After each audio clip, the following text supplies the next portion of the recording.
On this episode of Rock Down South, we sit down with Callie McCullough. We talk all about her latest EP, her new music video, and we even have a couple of acoustic songs for you. So you definitely don't want to miss this one. We hope you all enjoy. Let's go. Hey, this is Callie McCullough, and you're listening to Rock Down South.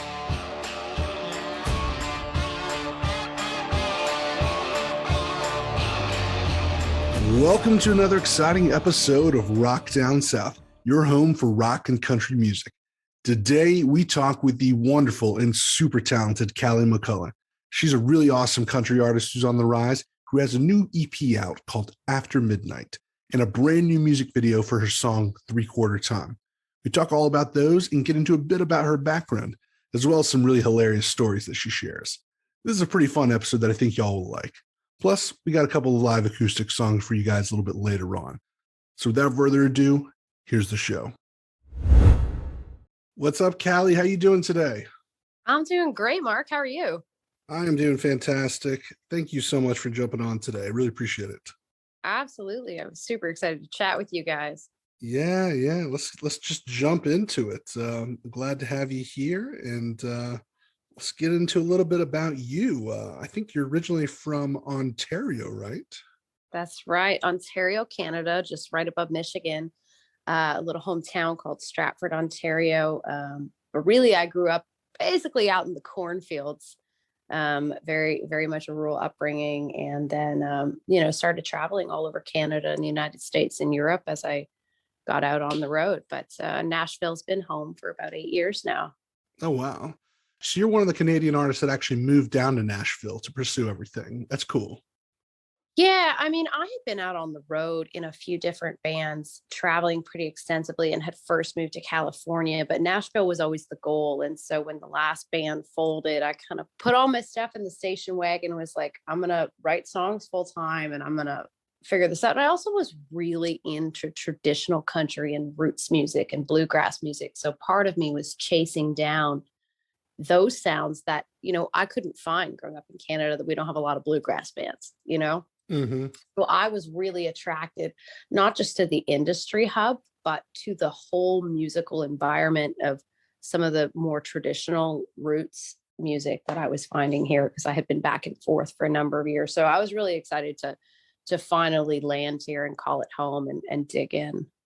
That's cool. And tell me a little bit about that upbringing. So I think I read that you started out doing music very early on. Is that correct? Yeah, definitely. I mean, both of my parents were full-time musicians. My dad was very much rock, blues, folk singer, songwriter. So he brought me into, people like Gordon Lightfoot and John Prine. And my mom was very much traditional country and bluegrass influences. So she got me on to people like, Dolly Parton and Pam Tillis and Johnny Cash. And my parents were out on the road a lot. We spent a lot of time with my grandparents on the farm growing up. And, we start them young in these musical families. So just kind of grew up around it, was backstage. I started playing gigs by the time I was 14 and, was in a Celtic band, was in a roots duo with my mom for a little while, was in a top 40 country band that toured in Europe. And so by the time I got to Nashville at 24, I had sort of had this whole other musical life before I really started my solo project at all. And I think so many of those influences informed what I do now.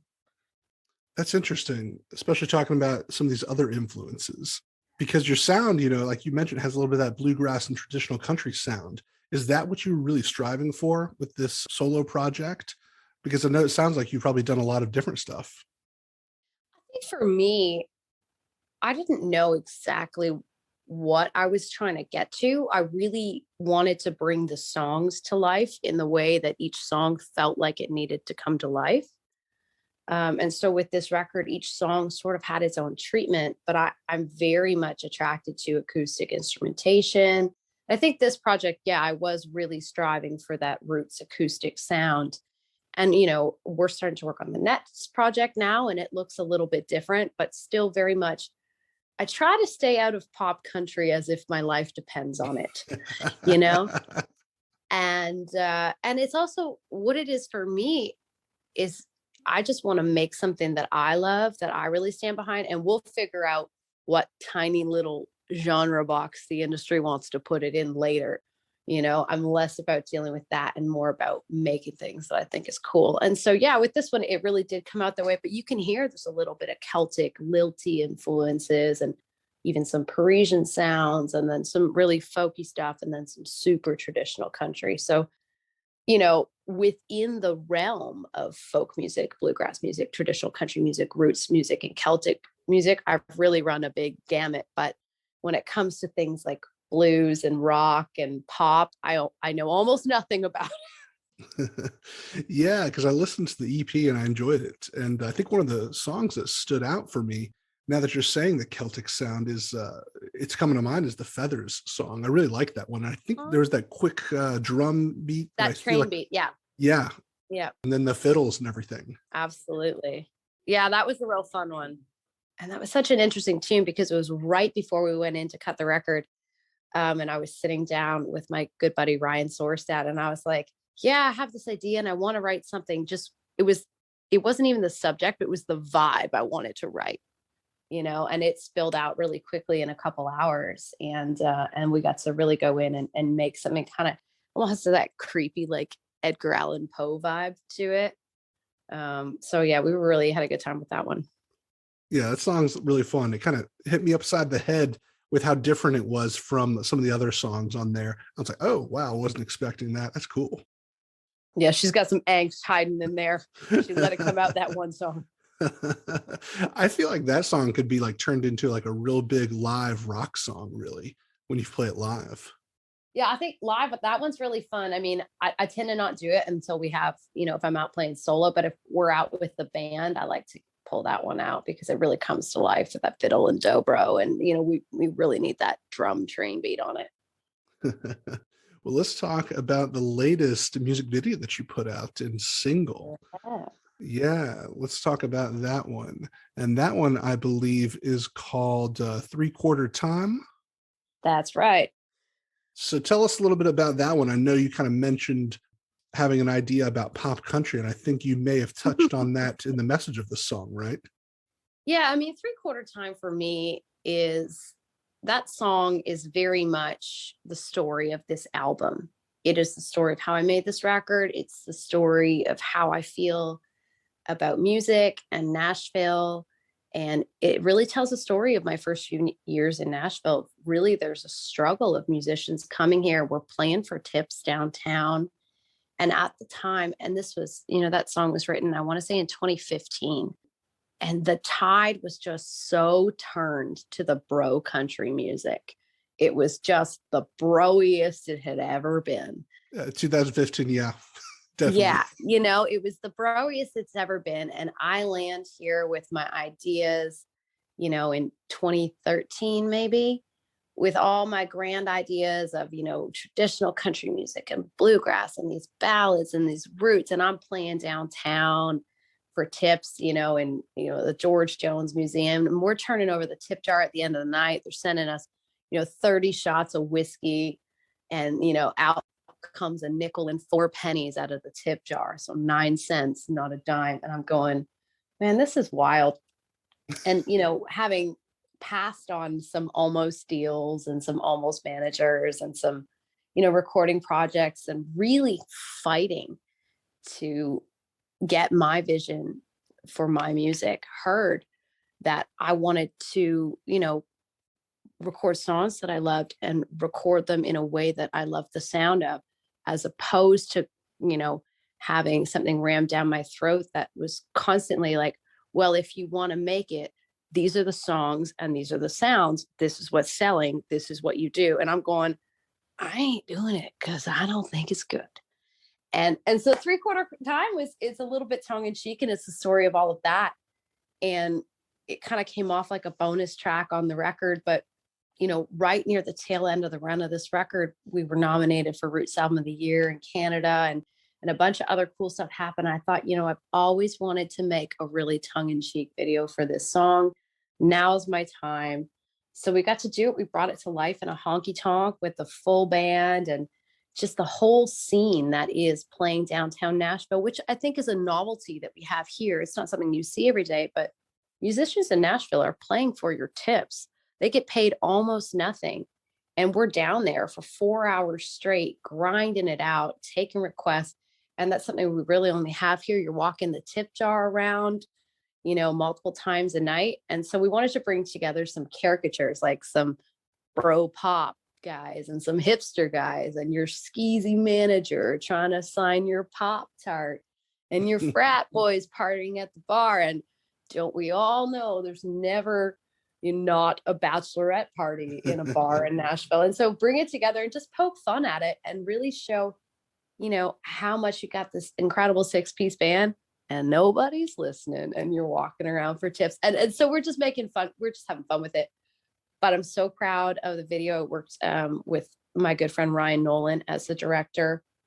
And a bunch of my friends from Nashville came together, and I was dressing them up as all different forms of douchebags. I was like, listen, you're going to be the annoying bride.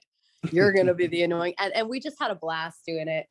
And then, the video landed on CMT, which was a first for me. So we were really excited about it. Oh, congratulations. That's cool. Thank you.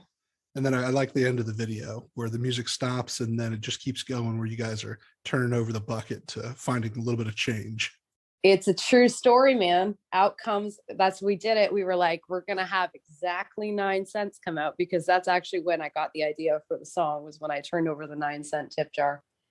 And I mean, in real life, yeah, there were 20s, 5s, 10s, and 1s, but underneath them is exactly 9 cents. And I go, if a 2-year-old put that in the tip jar, it's cute, but we're in a bar. They had to be over 21. That's funny. So I really enjoy the cover of Landslide that you put out. I think you have a video of it on your YouTube. Tell me about why you wanted to cut that one, because I really like that song. Thank you. That was a song that my mom and I covered as a duet, actually, when I was a teenager. So I've been playing that song for at least 15 years. And that cover was shot during the pandemic with my producer, Dustin Olian, that I made After Midnight with. And actually, he was just like, I decided I was going to learn about camera gear because I was bored during the pandemic. He's like, you want to come make some videos? And so I just kind of rolled over super nonchalantly to just record some acoustic cover videos. We shot about 5.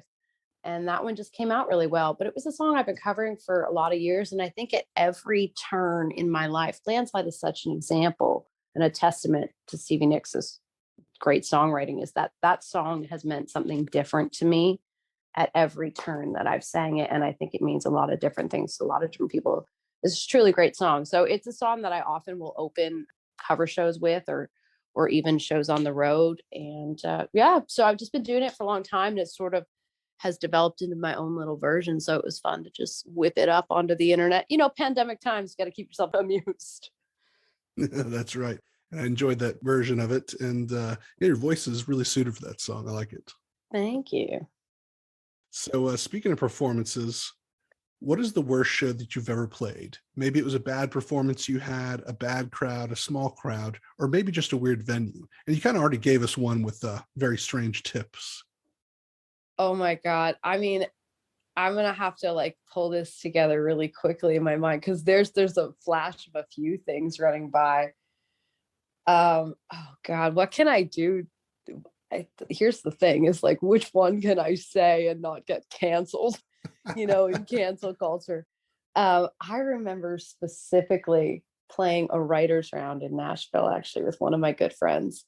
And it makes the list of top 5 worst gigs I've ever played. So we're playing this writer's round, and it's the gimmick of the round is that it's everybody comes to play it in their pajamas. So it's July. It's a honky tonk in Midtown Nashville. And I show up in head to toe pink flannel pajamas with the eye mask on my head. And I get there and the air conditioner's broken. So now it's 90 degrees in this bar and I'm wearing head to toe flannel. There's, me and my good friend are on stage. And then there's these 2 guys that are going to be in the writer's round. But it turns out they're actually a duo masquerading as 2 different artists. So we have to hear 2 songs from them in a row. So there's no air conditioner. And they've got a sound person that's my guitar is feeding back so loudly, it's rattling the window.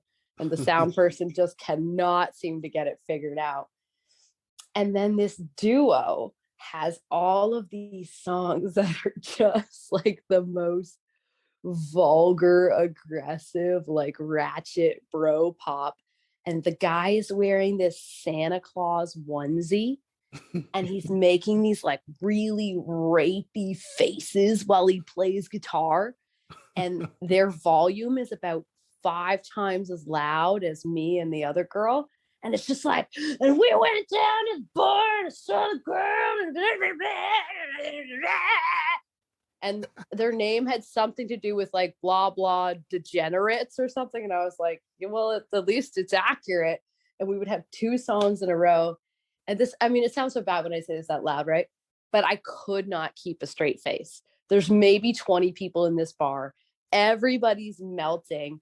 I can't keep a straight face because it's so cliched, ridiculously bad, and then loud, and then Santa Claus onesie, and then rapey face. And I'm sitting on stage melting, and I just pull my eye mask down over my eyes because I just can't keep it together. And I mean, it sounds horrible when I say it, but, and I mean, I've played a lot of really awesome shows, but I have definitely done the grind. I used to have this house gig in California at a Hell's Angel biker bar. Wow. Oh, and they were awesome, but they would be like, hey, you know, we're warring with this other gang, like the Mongos or something like that. And they would say like, hey, you know, if you hear like a roar of a lot of bikes, you got to get down off the stage, because sometimes they'll drive by and do a shootout of the bar and the stage is in the glass window. So I'm like 18 up there, like shaking in my boots, being like, I'm gonna die. Every time I see a motorcycle, I feel like I'm gonna die, you know? But yes, I have been forged in the fire many, many, many times over, but I've also had a lot of, I mean, really amazing opportunities to play, you know, great big festivals and go all over Europe. And music has taken me to live in the United States, which is not something I take for granted. I love Canada and I love growing up there, but I've always sort of had glitter on my eyes to come to the States. And so, I mean, it's been a lot of great things, but believe me, there's been some ratchet times. That's funny. All right. Now we have a couple of acoustic songs for you. This first one is called $5 Pearls.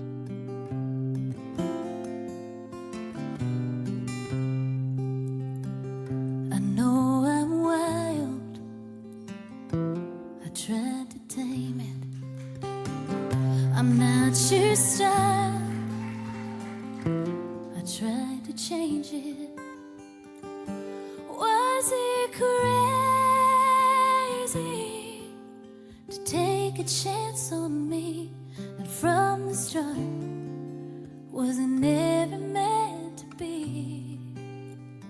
I'm not straight enough to meet your mama, not rich enough to meet your father. I'm not pure like a preacher's daughter, but I waited out. I washed my sins in the water.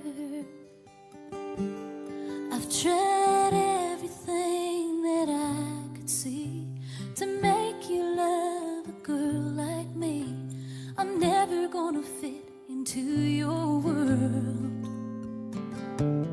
with my tattered jeans and $5 pearls. Tattered jeans and $5 pearls.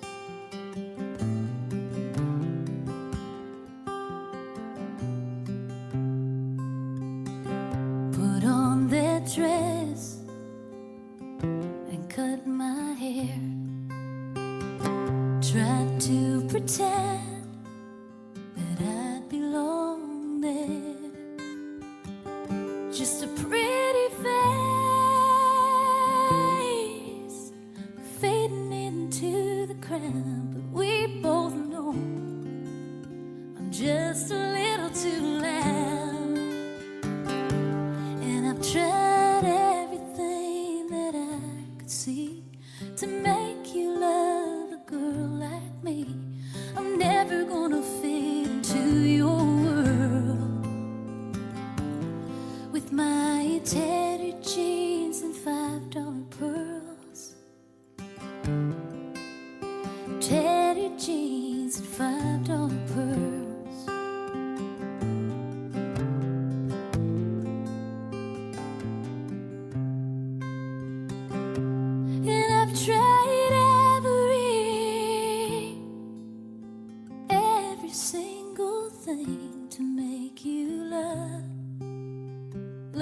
a girl like me.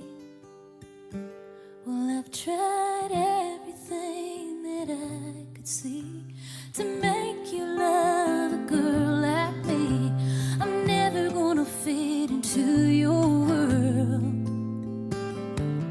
with my tattered jeans and $5 pearls. Tattered jeans and $5 pearls.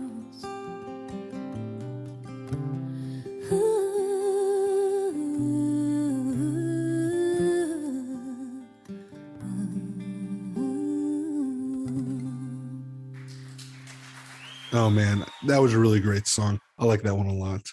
And now for one more. This one is called After Midnight.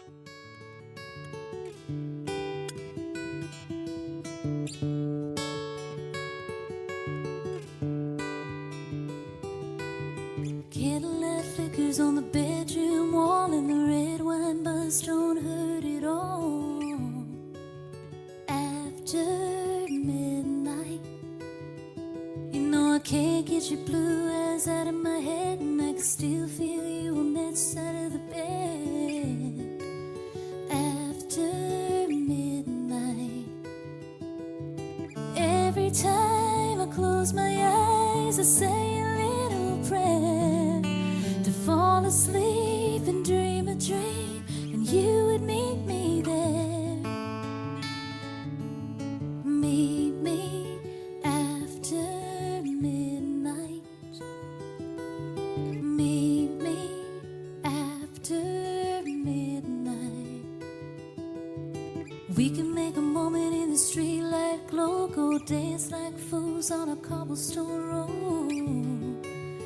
After midnight, we could go to Paris or a Sunset Beach, but I'd rather have you lying here next to me.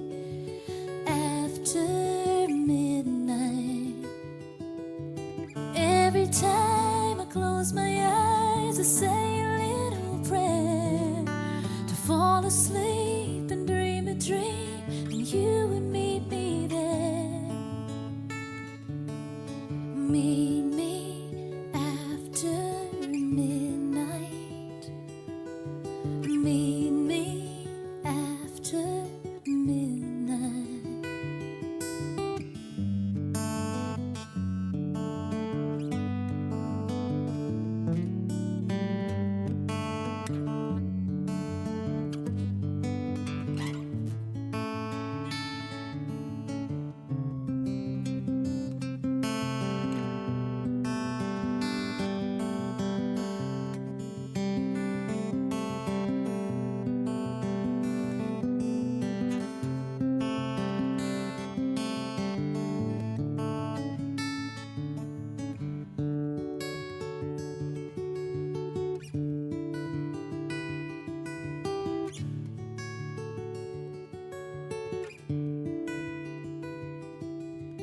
Candlelight flickers on the bedroom wall, and the red wine buzz don't hurt at all.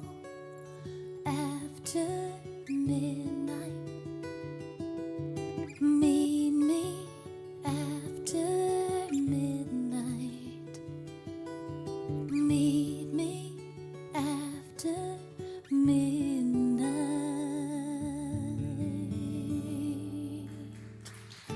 Well, there you have it. Excellent songs, really well written, well performed.